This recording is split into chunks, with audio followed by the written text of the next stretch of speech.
السلام علیکم ورحمۃ اللہ وبرکاتہ۔ نحمدہ ونصلی علی رسولہ الکریم، اما بعد فاعوذ باللہ من الشیطان الرجیم، بسم اللہ الرحمن الرحیم۔ اور رسول اللہ صلی اللہ علیہ وسلم کی زندگی سیکھیں سیریز کا ٹاپک ہے آج ہمیں اس کا فیصلہ منظور ہے۔ لاسٹ ٹائم تھا کامیاب تاجر، شاباش، آپ کو یاد ہے کامیاب تاجر۔ چشم فلک نے ایسا کامیاب تاجر نہیں دیکھا جیسے پاک پیغمبر صلی اللہ علیہ وسلم تھے۔ تو آج کا جو ٹاپک ہے وہ ہے ہمیں اس کا فیصلہ منظور ہے، اور بڑا خوبصورت یہ ٹاپک ہے جو کہ آپ صلی اللہ علیہ وسلم کی وجہ سے بہت بڑی لڑائی جو چھڑنے والی تھی وہ ختم ہو گئی تھی۔ اور یہ کس وقت کا فیصلہ ہے؟ اللہ کے نبی حضرت ابراہیم علیہ السلام سے لے کر آج تک کعبہ لوگوں کی توجہ کا مرکز بنا رہا۔ کعبہ بیت اللہ، اس گھر کا حج ہمیشہ ہی ہوتا رہا ہے حضرت ابراہیم سے لے کر۔ کعبہ مکہ کی وادی میں پہاڑوں کے درمیان تعمیر کیا گیا ہے، ادھر بھی پہاڑ ادھر بھی پہاڑ، اور درمیان میں یہ کعبہ تعمیر کیا گیا۔ کعبہ میں خوشبو کے لیے عود یعنی اگر وڈ جلائی جاتی تھی، یا جسے ہم کہتے ہیں نا اگر بتیاں، آج کل بھی لوگ اس طرح سے جلاتے ہیں اس کو، تو وہ اس کی خوشبو کے لیے لوگ بھی جلاتے ہیں گھروں کے اندر۔ تو وہاں پر خوشبو کے لیے کعبہ میں عود جو تھی یعنی اگر وڈ جو تھی وہ جلائی جاتی تھی، اسی آگ سے کعبہ کے دروازے پر ڈالا گیا پردہ جل گیا، اسی آگ سے جس کے وہ جو خوشبو کے لیے جلائی جاتی تھی اس سے کعبہ کی دیوار پر ڈالا گیا پردہ جل گیا، اور کعبہ کی عمارت کو آگ سے نقصان پہنچا۔ اور یہ 2000 یعنی 606 عیسوی کا واقعہ ہے۔ اس سال بارشیں بھی بہت زیادہ ہوئیں، سارا پانی، جبکہ چاروں طرف پہاڑ تھے، درمیان میں کعبۃ اللہ واقع تھا، یعنی مکہ جو تھا کعبہ، تو وہ چاروں طرف سے پانی آیا اور کعبہ کے اندر داخل ہو گیا اور اس کے ارد گرد بھی جمع ہو گیا، جس کی وجہ سے کعبہ کی دیواروں میں دراڑیں پڑ گئی، کریکس پڑ گئے، عمارت کی چھت نہ ہونے کی وجہ سے، اور پھر عمارت کے اوپر چھت بھی نہیں تھی، چھت نہ ہونے کی وجہ سے بارش کا پانی اندر بھی جمع ہو گیا اور باہر بھی۔ دیواروں کی مضبوطی بھی بہت کم تھی، پرانا بنا ہوا تھا، حضرت ابراہیم کے دور سے بنا ہوا تھا۔ مکہ کے لوگ اکٹھے ہوئے اور سوچنے لگے کہ اس سال بارشوں کے پانی نے عمارت کو اس قدر نقصان پہنچایا ہے، ڈر ہے کہ عمارت کسی بھی وقت گر سکتی ہے، اور یہ فیصلہ کیا گیا کہ اس عمارت کو گرا کر دوبارہ تعمیر کر دیا جائے، بجائے اس کے کہ گر جائے اور کسی کا نقصان ہو جائے، تو اس سے بہتر ہے کہ ہم خود ہی گرا کر اس کو تعمیر کر دیں۔ عبداللہ بن عبد المطلب کے ماموں ابو وہب نے باقی تمام سرداروں کی موجودگی میں یہ طے کیا کہ کعبہ کا اعلیٰ مقام یہ تقاضا ہے، یعنی کعبہ جو تھا نا ایک بڑی عالی شان ایک مرتبے والی عمارت ہے، اللہ کا گھر بیت اللہ، اللہ کا گھر، تو اللہ کے گھر کو گرانے میں ڈر بھی تو لگتا ہے نا۔ جیسے مسجد ہے تو مسجد کو گراتے ہوئے بندہ 100 بار سوچتا ہے کہ کوئی نقصان نہ ہو، کیونکہ مسجد اللہ کے گھر ہے۔ تو انہوں نے بھی کہا کہ کعبہ کا ایک اعلیٰ مقام ہے، اور یہ تقاضا کرتا ہے، یہ ڈیمانڈ کرتا ہے کہ کعبہ کی تعمیر صرف حلال کمائی سے ہونی چاہیے، تعمیر ہو جو پیسہ لگے وہ بھی حلال کمائی کا، گراتے ہوئے بھی 100 بار سوچنا ہے، اور اس کے پھر تعمیر کرنے کے لیے جو پیسہ لگانا وہ بھی ایسا ہونا چاہیے جو سوچ سمجھ کے لگانا چاہیے، حلال کمائی۔ اس کے لیے سب سے قسم لی گئی کہ کعبہ کی تعمیر میں کسی بھی ایسے کام سے کمائی ہوئی دولت استعمال نہیں ہوگی جو ناجائز ہوگی، یعنی صرف اور صرف حلال کمائی استعمال ہوگی، حرام کمائی نہیں ہوگی۔ کعبہ میں موجود تمام بت اٹھا لیے گئے، کعبہ بتوں سے بھرا ہوا تھا، کعبہ کے اندر سے بت اٹھا لیے گئے اور احتیاط کے ساتھ انہیں سنبھال پڑ کر بڑا سیکیور کر کے ان کو رکھ لیا گیا، کیونکہ وہ لوگ کعبہ کے اندر بتوں کی پوجا کرتے تھے۔ نئی تعمیر کا فیصلہ کر لینے کے بعد مشکل مرحلہ یہ تھا کہ کعبہ کی عمارت کو گرائے گا کون؟ جیسے بنانے کے لیے سوچو بچار، گرانے کے لیے بھی گرائے گا کون؟ اس کام کے لیے کوئی بھی تیار نہیں تھا، بھی میں نہیں توڑنی کعبے دی دیوار۔ ہر بندے کو ہر بندہ پیچھے ہٹ رہا تھا کہ میرے ہاتھ سے نہ گرے، کوئی اور کر لے، کوئی اور کر لے۔ اس کام کے لیے کوئی بھی تیار نہیں تھا۔ لوگوں کا خیال تھا کہ جو اس عمارت کو گرائے گا اس پر کوئی مصیبت آ جائے گی، کوئی پریشانی، کوئی دکھ، کوئی تکلیف، کوئی یعنی الٹا نہ پڑ جائے۔ حالانکہ ایسا کسی بے حرمتی یا بے بری نیت کی وجہ سے نہیں کیا جا رہا تھا۔ کعبہ کی دیواریں گرانی تھیں تو بری نیت نہیں تھی، نیت ان کی اچھی تھی۔ ولید بن مغیرہ مخزومی نے ہمت دکھائی۔ ولید بن مغیرہ، ذہن میں رکھیے گا، ولید بن مغیرہ مخزومی نے ہمت دکھائی۔ اس نے وہ پک ایکس یعنی کدال جس کے ساتھ دیواریں توڑتے ہیں، کدال پکڑی اور کعبہ کی دیوار توڑنا شروع کر دی۔ سب لوگ اگلی صبح کا انتظار کرنے لگے، کل تک دیکھتے ہیں ولید پر کوئی مصیبت تو آتی ہے کہ نہیں آتی۔ جب ولید پر کوئی مصیبت نہیں ٹوٹی تو سب لوگ اس کام میں شامل ہو گئے، چلو بھی ہم بھی توڑتے ہیں، یہ تو بال بال بچ گیا، اب ہم بھی بچ جائیں گے۔ کعبہ کی دیواریں مکمل طور پر گرا دی گئی، نئی تعمیر کے لیے جگہ برابر کر دی گئی۔ اور انہی دنوں جدہ کی بارگاہ پر جدہ کی بندرگاہ یعنی پورٹ پر ایک یونانی بحری جہاز جو تھا وہ ٹکڑے ٹکڑے ہو گیا۔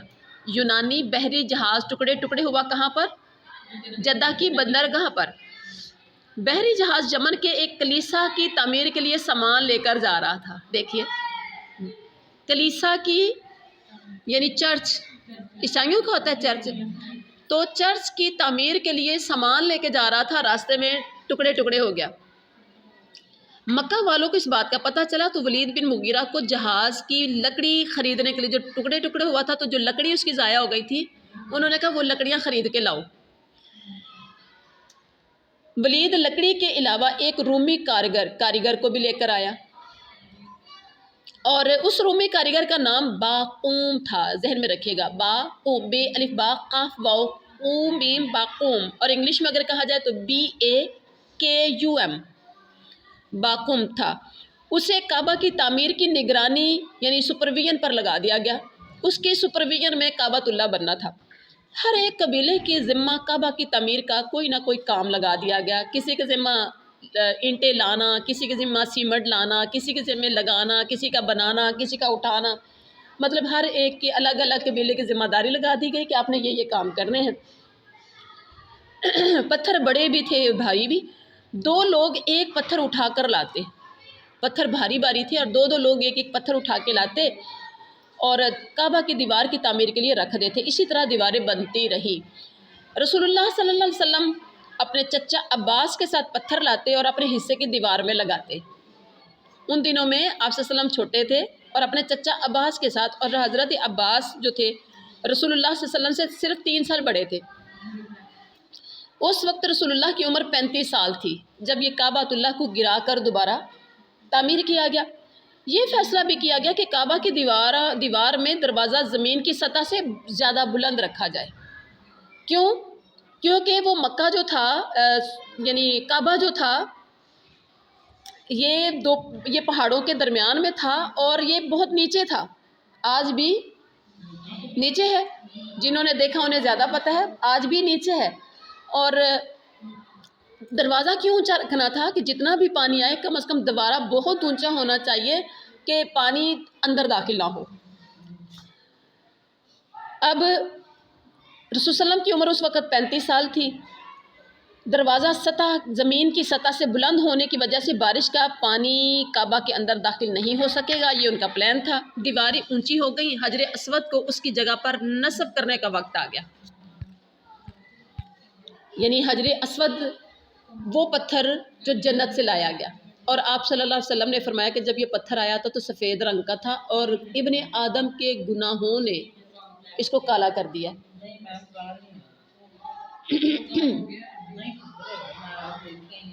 تو اب اس کے لیے نا اچھا اس میں یہ تھا کہ حجر اسود جو تھا نا یہ جنتی پتھر تھا، یہ جنت سے لایا گیا تھا۔ یعنی آپ یہ دیکھیں، جب حجر اسود کو دیکھیں تو آپ سمجھیں یہ جنتی پتھر ہے، اور اس کو ابن آدم چومتے ہیں، ہونٹ لگاتے ہیں۔ جب ہونٹ لگاتے ہیں تو وہ پتھر اپنے اندر ابن آدم کے گناہوں کو چوس لیتا ہے۔ اب اس کو رکھنے کا ظاہری بات ہے، جب یہ دیوار بنانی تھی، کعبۃ اللہ کی دیواریں اور بلڈنگ بنانی تھی، تو اس وقت حجر اسود کو ایک سائڈ پہ رکھنا پڑنا تھا اور رکھ کے دیواریں بنا کے پھر اس کے ساتھ لگانا تھا، جو کہ آپ اس تصویر میں دیکھ بھی رہے ہیں، ٹھیک ہے۔ تو اب حجر اسود کو رکھنا تھا، اب حجر اسود کو رکھنے کے لیے ہر بندی کی خواہش تھی کہ یہ سعادت، یہ آنر میرے حصے میں آنا چاہیے، ہر سردار کا کہنا تھا کہ یہ میں رکھوں۔ یہ کوئی آسان فیصلہ نہیں تھا، کوئی ایک قبیلہ بھی اس حق سے پیچھے ہٹنے کے لیے تیار نہیں تھا، ہر ایک کی کوشش تھی کہ یہ میرا ہی حق ہونا چاہیے، میں ہی حجر اسود کو رکھوں۔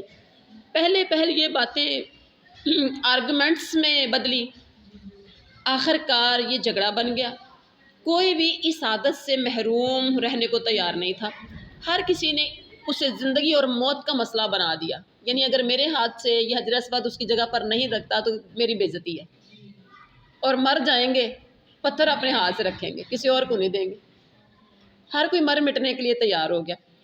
اختلاف جو تھا نا وہ جنگ میں بدلنے لگا، عرب تو پہلے بدو تھے نا، بات بار پہ جھگڑتے تھے، لڑتے تھے اور ہر وقت لڑنے کو تیار رہتے تھے۔ آپ صلی اللہ علیہ وسلم اس دور میں آئے تھے، سب نے خون کے پیالے میں اپنی انگلیاں ڈبولی کہ ہم اپنی جان دے دیں گے لیکن اس حق سے پیچھے نہیں ہٹیں گے۔ عرب میں قسم لینے کا یہ طریقہ تھا کہ پیالے کے اندر خون ڈال کے اس کے اندر انگلیاں ڈبو لیتے تھے۔ اس سارے معاملے کو 4 دن گزر گئے لیکن فیصلہ کوئی ہو نہیں پا رہا، کوئی فیصلہ نظر آ رہا ہوتا ہوا۔ 5ویں دن لڑائی چھڑنے کو تھی، ایسے میں ابو امیہ بن ولید مخزومی نے سب قبیلوں کو جمع کیا۔ ابو امیہ قریش کے سب سے زیادہ عمر والے شخص تھے، قریش کے سب سے زیادہ عمر والے یعنی اولڈسٹ شخص تھے یہ۔ انہوں نے اور آپ کو پتہ بزرگوں کی ہر کوئی بات ماننے کے لیے تیار ہوتا ہے اور بزرگ کا ہی فیصلہ بڑا اچھا ہو سکتا ہے، تو یہ سب سے زیادہ بزرگ تھے، ادھیڑ عمر تھے، سب سے زیادہ جو تھے عزت و تکریم کے والے بھی سمجھے جاتے تھے۔ انہوں نے کہا لڑائی سے کعبہ کی بے حرمتی ہوگی، کعبہ تو بن گیا، اب اس میں پھر لڑائی ہو جائے ایک حجر اسود کی وجہ سے تو یہ بے حرمتی ہے، کعبہ میں قتل و غارت ہوگا تو یہ مناسب نہیں ہوگا، ہمیں مل بیٹھ کر کوئی فیصلہ کرنا چاہیے۔ کافی دیر کی گفتگو اور بحث کے بعد یہ طے پایا کوئی شخص یہاں سے باہر نہیں جائے گا، ادھر سے جو یہاں بیٹھے ہوئے نا ان میں سے کوئی شخص باہر نہیں جائے گا، اور کعبہ سے باہر موجود کسی کو اس فیصلے کا متعلق بتایا بھی نہیں جائے گا، ہم یہاں ہی بیٹھے رہیں گے۔ یعنی جتنے لوگ تھے نا سب یہیں بیٹھے رہیں گے، یہاں سے اٹھ کے کوئی باہر نہیں جائے گا، اور اس فیصلے کے متعلق باہر والوں کو کسی کو بتایا بھی نہیں جائے گا۔ موبائل ہوتا تو چوری چھپے واٹس ایپ میسج کر دیتے، ہے نا، بڑی چلاکیاں بڑی ہوشیاریاں دیکھ لیتے، ادھر لڑائی ہو جائے، میاں کے ساتھ بیٹی میسج بھی کر رہی ہوتی ہے، امی وہ لڑائی ہوندی پئی تین بعد دس رہی ہیں، تو وہاں کوئی ایسا سین نہیں تھا جی۔ اور کہنے لگے کل صبح نہ یہاں اٹھ کے کوئی جائے نہ باہر والوں کو کوئی خبر دے، یہاں ہی بیٹھے رہیں سارے، کل صبح جو شخص سب سے پہلے کعبہ میں داخل ہوگا ہم اسے اپنا جج مان لیں گے، ہم اسے اپنا منصف مان لیں گے، ہم اس کا فیصلہ جو وہ فیصلہ کرے گا ہم اس کا فیصلہ منظور کر لیں گے، جو وہ فیصلہ سب سے پہلے جو کعبہ میں داخل ہوگا۔ سب لوگ اس پر راضی ہو گئے کہ چلو ٹھیک ہے، کسی کی تو بات سمجھ میں آئے۔ اب انتظار ہونے لگا کہ رات ہو پھر اگلی صبح، چلو جی پہلے انتظار کرنے لگے کہ اب رات ہو، رات ہوئی اللہ اللہ کر کے اب صبح ہو، اچھا وہ کون ہے جو ہمیں اس مشکل سے نکالے، کیونکہ لڑائی چھڑنے کو تھی اور جنگ شروع ہو جانی تھی، سب نے قسمیں کھا لی تھیں، پیالے کے اندر خون کے پیالے میں انگلیاں ڈبولی تھی، سب نے اپنا حق لینے کے لیے ہر بندہ تیار ہو گیا تھا۔ اس بات کا کعبہ کے اندر موجود لوگوں کے علاوہ کسی کو علم نہیں تھا کہ فیصلہ کیا ہوا ہے، باہر کسی کو نہیں پتا، اندر بیٹھے ہوئے لوگوں کو پتا تھا۔ ہر قبیلہ یہ خواہش رکھتا تھا کہ صبح سب سے پہلے کعبہ میں داخل ہونے والا اس کے قبیلے سے ہو، اب یہاں جتنے بیٹھے ہوئے تھے انتظار میں تھے کہ اللہ کرے میرے قبیلے کا بندہ آ جائے، دوسرا کہہ رہا تھا یا اللہ میرے قبیلے کا بندہ آ جائے، تیسرا میرے قبیلے کا بندہ آ جائے۔ لیکن ہوا کیا، اس کے لیے تمام لوگ دعائیں بھی مانگتے رہے، التجائیں بھی کرتے رہے، خواہشیں بھی کرتے رہے، آرزو بھی کرتے رہے۔ کیسا وہ وقت ہوگا۔ اگلی صبح ایک نوجوان جس کی عمر 35 ایئرس تھی، 35 سال، باب بنی شیبہ سے کعبہ میں داخل ہوا۔ اس نوجوان کو دیکھتے ہی سب کے چہروں پر خوشی پھیل گئی، سبحان اللہ، اور سب کہنے لگے کہ یہ کریکٹر میں بڑے زبردست، امانت دار، اونیسٹ، نیک نیت، سمجھدار، با اخلاق، صادق اور امین، صادق اور امین، ہم سب اس کے فیصلے پر راضی ہیں۔ نیک نامی میں تو آپ صلی اللہ علیہ وسلم پہلے ہی بڑے مشہور تھے۔ حضرت خدیجہ بھی تو اس لیے تو شادی کے لیے انہوں نے پیغام بھیج دیا تھا، تو کہنے لگے کہ یہ امانت دار ہیں اور ہم سب اس کے فیصلے پر راضی ہیں۔ یہ محمد صلی اللہ علیہ وسلم تھے جو 35 ایئرز والے بندے داخل ہوئے تھے۔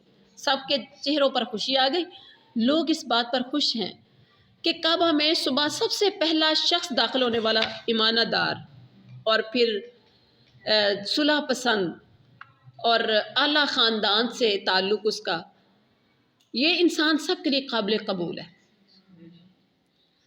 سب کو یقین تھا کہ وہ سب کے ساتھ انصاف کرے گا، سب کو یقین تھا۔ رسول اللہ صلی اللہ علیہ وسلم کو سرداروں کے کل والے فیصلے کے بارے میں بتایا بھی نہیں گیا تھا، کیونکہ فیصلہ تو انہوں نے اندر ہی کیا تھا، وہاں سے تو اٹھنے کسی کو دیا ہی نہیں گیا، کسی کو پتہ کیسے چلتا۔ وہ تو اپنی عادت کے مطابق کعبہ میں عبادت کے لیے آئے تھے۔ آپ صلی اللہ علیہ وسلم اپنی عادت کے مطابق کعبہ میں عبادت کے لیے آئے۔ اللہ نے کعبہ کے لیے فیصلہ کرنے والا خود چن کر، خود سلیکٹ کر کے اللہ نے بھیج دیا۔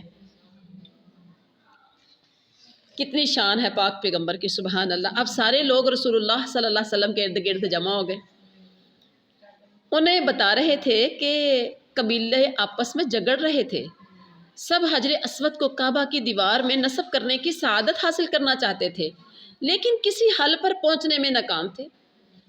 رسول اللہ نے بات سنی اور کہا کہ اس مسئلے کو آسانی سے حل کیا جا سکتا ہے، پریشانی والی کوئی بات نہیں ہے۔ سب لوگ حیران تھے کہ اس مسئلے کا پرعمل حل کیسے ہو سکتا ہے، یعنی آپ صلی اللہ علیہ وسلم کہہ رہے ہیں کہ آسانی سے حل کیا جا سکتا ہے، پریشانی والی کوئی بات نہیں ہے، تو کیسے؟ یہاں تو کوئی پیچھے ہٹنے کے لیے تیار نہیں ہے، ہر کوئی ایک دوسرے کو مرنے مارنے پر تلا ہوا ہے، اور یہ کہہ رہے ہیں کہ آسانی کے ساتھ۔ سب کی نظریں رسول اللہ صلی اللہ علیہ وسلم پر۔ رسول اللہ صلی اللہ علیہ وسلم نے اپنی چادر زمین پر بچھا دی، جو کالی کملی لی ہوئی تھی، چادر لی ہوئی تھی، وہ زمین پر بچھا دی، اور حجر اسود اپنی چادر پر اپنے ہاتھ سے اٹھا کے رکھ دیا۔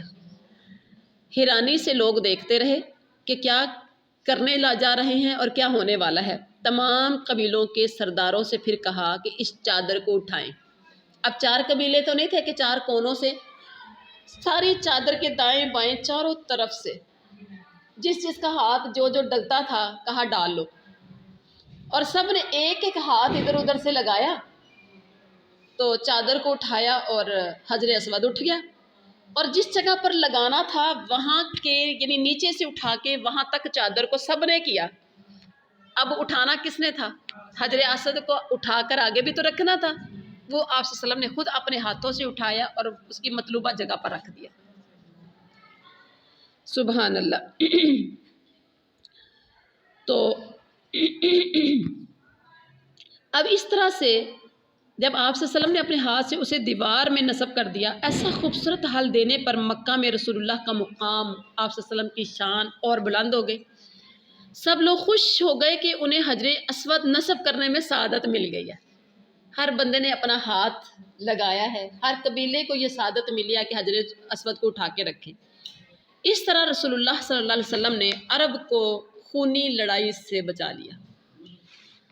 تو یہ تھا آپ صلی اللہ علیہ وسلم کے بارے میں کہ کفار کیا اس وقت کے تمام لوگوں نے کہا کہ ہمیں کیا ہے، فیصلہ منظور ہے، ہمیں اس کا فیصلہ منظور ہے، اور آپ صلی اللہ علیہ وسلم نے عرب کو ایک بہت بڑے جھگڑے سے، لڑائی سے محفوظ کروا دیا۔ سبحان ربک رب العزت عما یصفون وسلام علی المرسلین والحمد للہ رب العالمین۔